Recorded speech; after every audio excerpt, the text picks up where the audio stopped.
Avoir le sens critique, c'est porter le plus vif intérêt à un ouvrage qui, justement, vous paraît en manquer. Sacha Guitry dans 100 merveilles, et c'était il y a plus de 50 ans. Bonjour à tous, soyez les bienvenus dans le studio d'Europe 1. Je suis ravi de vous retrouver comme tous les jours pour votre rendez-vous estival. J'espère que vous allez bien, vous, chez vous, que vous soyez sous la couette, au boulot, dans la voiture, à l'écoute d'Europe 1, bien entendu. Vous le savez, nous sommes ensemble pour voir comment l'humour a évolué ces dernières années. Sur un même sujet, le regard hier de Fernand Reynaud est-il différent ou non de celui aujourd'hui de Gad Elmaleh, par exemple. Nous comparons tous les jours les trois grandes périodes, les grands classiques, Jean-Yann, Coluche, Desproges et autres, ceux qui nous font rire aujourd'hui, avec les nuls, Omar Efred, Florence Foresti, et puis nous partirons, comme tous les jours, à la découverte des nouvelles pépites, bien entendu. Notre invité, aujourd'hui, d'origine algérienne, sa famille est arrivée en métropole lors de l'indépendance. Une enfance à Drancy, puis une adolescence dans le quartier parisien de Châteaurouge. Petit, il est incollable sur l'histoire de France. Et à 12 ans, il se prend de passion pour la politique. Le bac en poche, diplômé de Sciences Po Paris, c'est en 86, après quelques petits boulots dans la pub, qu'il trouve son créneau au quotidien de Paris. Il est journaliste au service politique, sous la houlette de Philippe Tesson. Éditorialiste pendant un an à Info Matin, puis Le Figaro en 96, Marianne ou encore Valeurs Actuelles, et puis 2003, il franchit la porte de la télévision. iTélé dans l'émission Ça se dispute, animée par Victor Robert, Vendredi pétante sur Canal, et puis On n'est pas couché, l'émission de Laurent Ruquier sur France 2, avec bien entendu Michel Polac et Éric Nolot, cet amateur de débats enflammés écrit. Portrait d'Édouard Balladur ou de Jacques Chirac, des essais avec notamment Le Premier Sexe, publié en 2006 chez De Noël, on y reviendra longuement, et enfin des romans avec en 2008 Petit Frère, encore chez De Noël. Il est marié à Mylène et papa de 3 enfants, Hugo, Thibaut et Clarisse. Éric Zemmour est avec nous. Bonjour Éric. Bonjour. Comment allez-vous? Ça va, un peu chaudement, mais j'ai pris mes vacances en juillet, donc ça va, je suis plutôt bien. Mais j'aime bien écrire, travailler en autre.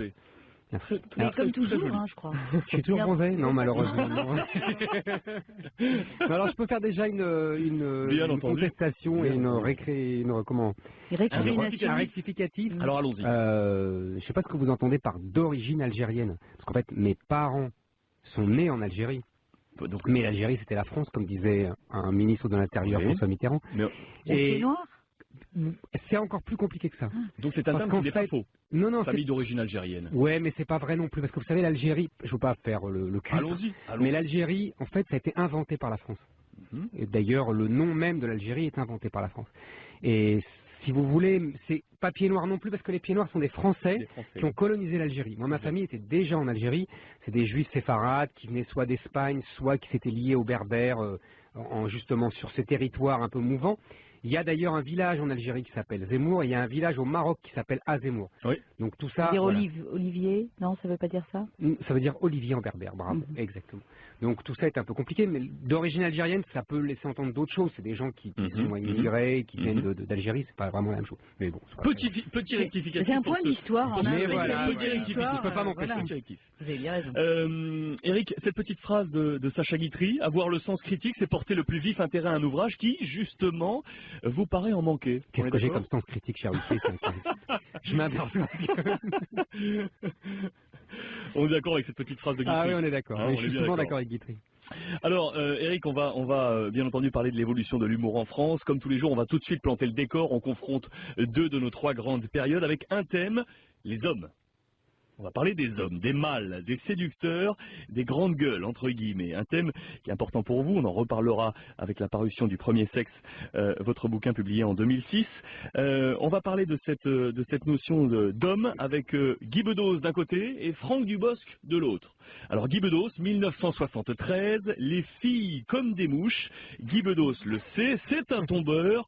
Pourtant, il ne s'en vote pas, du moins, il le prétend. MDR. Bon, là-dessus, je passe devant l'arrêt de l'autobus, j'en vois une autre, un assez beau corps, sauf les jambes et la poitrine. Alors, naturellement, méthode discrète, je fais celui qui fait la queue à l'autobus, je me colle à elle, bon, il y avait que nous deux. Tout de même, même. Je pose la question, qui lui a dit? Personne. Qui lui a dit que chez moi, la zone érogène, c'est le nez. Toujours est-il que, paf, elle m'empile en plein sur ma zone érogène, je tombe par terre, je me dis que faire? Répondre à ses avants. Commencer à déchirer sa robe et à la gifler pour entretenir le trouble qui précède l'acte d'amour. Non, on a trop peu de temps pour les loisirs. De toute façon, son mari est arrivé, une espèce d'imbécile, je sais pas comment le décrire autrement. Il me fait « Fous le camp, pauvre rigolo !» C'est pas inouï? Quand il a pu sentir, dans une fraction de seconde, alors que j'étais par terre et que je saignais du nez, que j'étais rigolo. Que sa femme, j'allais la faire torte de rire. C'est vrai, je connais plein d'histoires de Marius et Olive, de ouin-ouin et tout, et pendant qu'elle s'esclafferait, bonne affaire, se dit Basile, elle deviendrait ma chose, mon jouet, mon yo-yo. J'étais loué à la place des types. Il panique. Tiens donc. Alors il me met un coup de pied, le type aux abois, et ils se tirent tous les deux avec l'autobus. Je m'en fous, il relevait le numéro de l'autobus.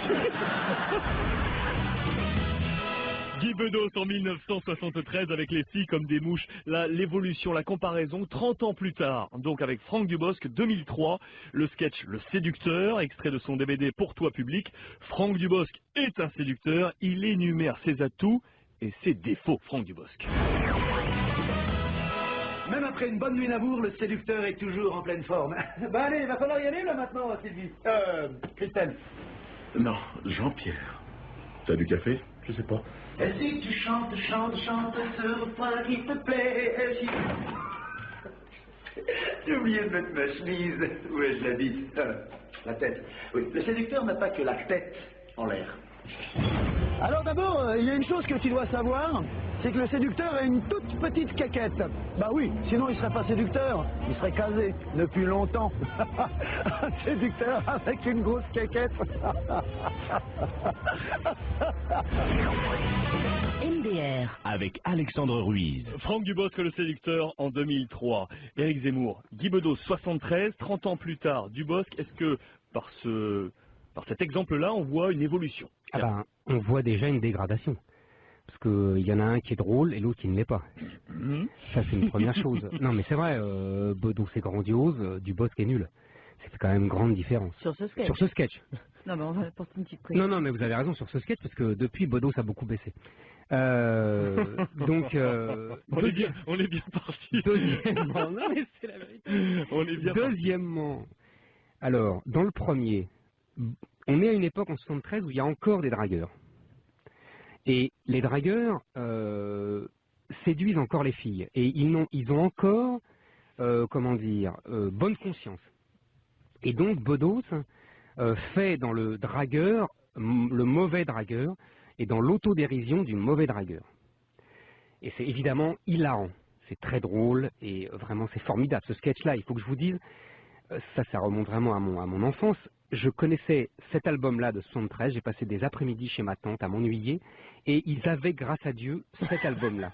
Et j'ai passé des heures à écouter tous les sketchs de cet album-là, et donc je connais par cœur tous les sketchs de cet album-là. Je peux vous les réciter encore, je pense, aujourd'hui. Donc celui-là m'a fait un plaisir fou, m'avait ravi. Donc c'est un dragueur qui s'autodérise, etc. Aujourd'hui, vous avez vu, il n'y a plus de dragueur, premièrement. Deuxièmement, il est très mal vu. On l'appelle un macho maintenant. Donc vous voyez, il est passé dans la catégorie très très mal vu par la société. Et 3, quand ils veulent faire de l'autodérision, ce n'est bien que pour quelqu'un de fort. L'autodérision pour quelqu'un de faible, c'est de la connerie. C'est ce que fait Dubosc.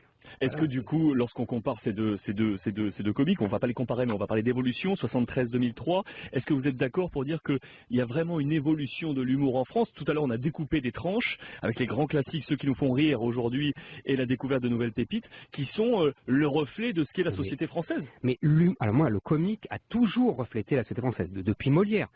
Molière, la sociologie, Molière se moque des bourgeois qui veulent devenir aristos, se moque des femmes savantes, déjà du féminisme des années 1780 avec les prêteuses ridicules. C'est toujours la même chose. Et là, pour vos comiques, c'est absolument passionnant pour l'après-guerre. Si vous voulez découper en tranches, on peut aller très vite. Fernand Reynaud, c'est la France rurale qui meurt. Voilà, donc c'est l'exode rural, c'est le paysan, je suis un pauvre paysan. C'est la France rurale qui s'achève sous nos yeux. Coluche, alors là c'est formidable, c'est la France 68arde qui prend le pouvoir.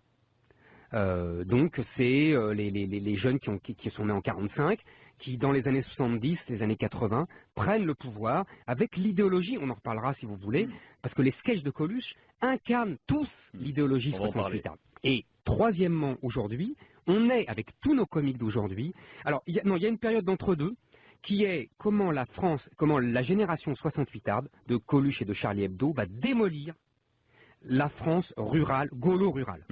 Et par le comique, il va la démolir par le comique, par Charlie Hebdo, etc. Et il peut la démolir d'autant plus que ses bases sociales sont en train de s'effondrer, puisque tous les paysans quittent la campagne pour aller à la ville.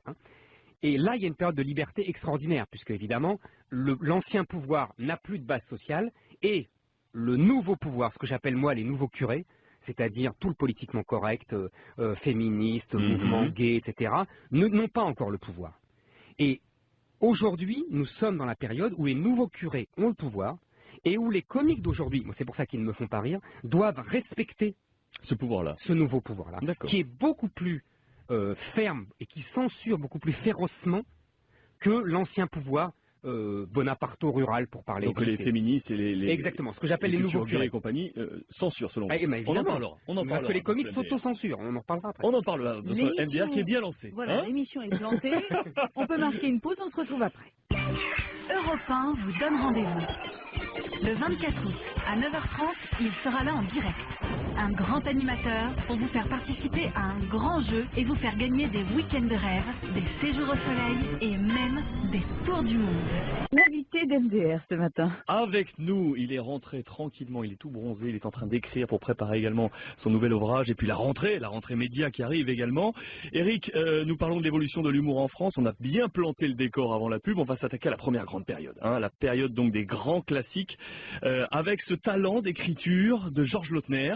On va parler de 1963, des Tontons Flingueurs, avec une scène mythique. On a eu beaucoup les Tontons Flingueurs dans cette émission depuis le début de l'été, c'est normal. Mais cette scène, on l'a pas encore écoutée. C'est une scène mythique, c'est la scène dans la cuisine, dans laquelle Lino Ventura et consort découvrent un alcool et le dégustent. Lino Ventura, Francis Blanche, bien entendu, Blier, Claude Rich, ils sont tous là. 63, les Tontons Flingueurs. MDR. Tiens. Vous avez sorti le vitriol?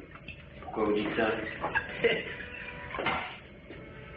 Là pour prendre la honnête. Si vous êtes franchement malhonnête, au premier abord, comme ça, il a l'air assez curieux. Il date du Mexicain, du temps des grandes heures. Seulement on a dû arrêter la fabrication, il y a des clients qui devenaient aveugles. Alors ça faisait des histoires. Allez. Faut reconnaître. C'est du brutal. Vous avez raison. Il est curieux, hein? J'ai connu une polonaise qu'on prenait au petit déjeuner. Faut quand même admettre que c'est plutôt une boisson d'homme. D'accord. Je dis pas qu'à la fin de sa vie, Joe le Trembleur, il n'avait pas un peu baissé. Mais n'empêche que pendant les années terribles, sous l'occupe, il butait à tout va. Il a quand même décimé toute une division de Panzer. Ah, il était dans les chars? Non, dans la limonade. Soit qu'on dit. Il avait son secret, le loup.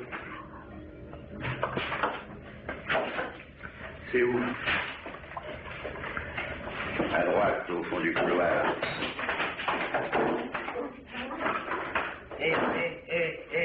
50 kilos de patates. Un sac de sur-le-bois, il te sortait 25 litres de 3 étoiles à l'alambic. Un vrai magicien, Joe.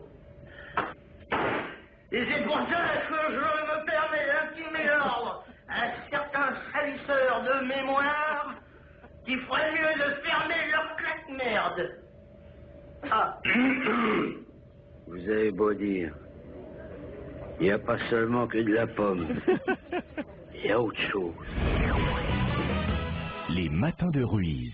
Ventura, Blanche, Blier, Riche, 1963, les Tontons Flingueurs. C'est un film culte, Éric Zemmour. Moi, pour moi, c'est vraiment, je le regarde régulièrement, je le connais par cœur. Le talent d'Audiard. Je l'ai montré à mes enfants qui maintenant connaissent toutes les répliques en boucle. Quand on parle de génération, exactement. C'est pas simple. Hein, non, c'est pas simple parce que effectivement, ils ont eu du mal au début.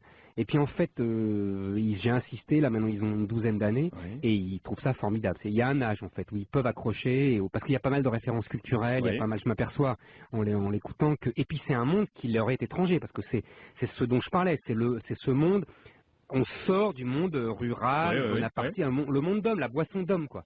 Et ça, c'est pas encore l'époque. Pour eux, c'est un monde complètement étranger. Et moi, je trouve, évidemment, les dialogues d'Audiard sont exceptionnels. On s'aperçoit à quel point il est imprégné de références historiques. Il y a tout le temps des références à la Seconde Guerre mondiale, à Napoléon et tout ça. Et c'est pour moi, c'est exceptionnel, quoi. Vous l'avez vu comment, ce film? Vous aviez 5-6 ans en 63 quand il est sorti. Ah oui, non, je l'ai pas vu à l'époque. Je l'ai vu dans les années... Parce vous vous souvenez, dans les années, alors fin des années 60, début des années 70, il passait tout le temps à la télé. Oui. Tout bêtement, à 20h30, on regardait ça et puis... en famille. Exactement. Comment ça se passait avec vos parents? Cette jeunesse avec vos parents? En fait, ces années-là. Bon, on regardait, vous savez, il y avait peu de chaînes, donc on avait la télé en noir et blanc jusqu'à la Coupe du Monde 78, donc je parle de la Coupe du Monde de foot. Hein, ah non, mais moi ça va, je suis sur le regard pour Mumu. J'aime le foot. Et donc voilà, et puis moi j'ai adoré la télé de cette époque-là, évidemment, c'est mon enfance, en fait que c'est lié, évidemment. Vous avez des frères et sœurs? J'ai un frère. Un frère? Comment vos parents vous faisaient rire, vous petits? On demande souvent ça à nos invités, est-ce que vos parents vous faisaient rire? Non, moi c'était pas mes parents qui me faisaient rire, c'était mon oncle et mes cousins. D'accord. En famille. C'est-à-dire qu'on était une espèce de ribambelle méditerranéenne, et donc on se retrouvait tout le temps chez le grand-père. Et en fait, c'était un de mes oncles paternels qui était très très drôle, qui était un conteur exceptionnel et qui pouvait durer des heures avec des histoires formidables. Un peu à l'Aventura, un physique à l'Aventura. Oui. Et puis j'avais un cousin de mon âge qui était hilarant et qui faisait des sortes de sketchs à la Eli Kaku. Il imitait les vieilles tantes, etc. Et on était hilar. C'était extraordinaire. On va en reparler de ça. On va en reparler. Et du coup, Éric, dans cette période de jeunesse, juste ce goût, parce qu'on l'a mentionné tout à l'heure, 12 ans passionné de politique, déjà, et donc incollable sur l'histoire de France. D'où c'est venu ce grain-là? Je vous assure, je sais pas. Non, familialement, mon père adorait la politique et mon grand-père adorait la politique. Je me souviens des grandes discussions, ils s'engueulaient tous. Que faisait votre grand-père, votre père? Mon grand-père, c'était un cordonnier en Algérie, mais il adorait la politique. Et alors, ils s'engueulaient sur De Gaulle, ils s'engueulaient sur l'Algérie, c'était génial. Et donc j'ai pris tout de suite ça. Et puis, l'amour de la langue française. Ils étaient fous la langue française, ils étaient capables de s'engueuler sur un mot, de me demander, mais regarde dans le dictionnaire. Enfin, c'était un truc... C'est vraiment une génération. Hein. Exactement.